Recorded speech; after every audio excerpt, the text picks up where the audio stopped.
ہم مل کر بھی ایک دوسرے سے جدا ہیں۔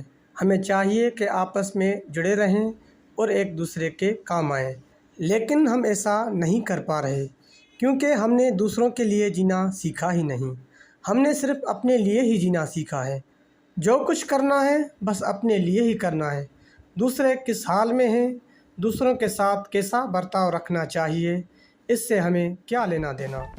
نہیں، یہ ہماری ایک عظیم غلطی ہے جو ہم روزانہ دہراتے جا رہے ہیں۔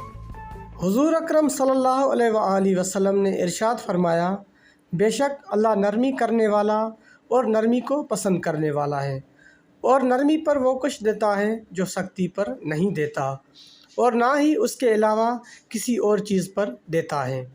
اور فرمایا کہ مومن کے میزان میں قیامت کے دن بہترین اخلاق سے بڑھ کر کوئی چیز بھاری نہ ہوگی۔ بے شک اللہ تعالیٰ بد کلامی اور بیہودہ گوئی کرنے والے کو پسند نہیں کرتا۔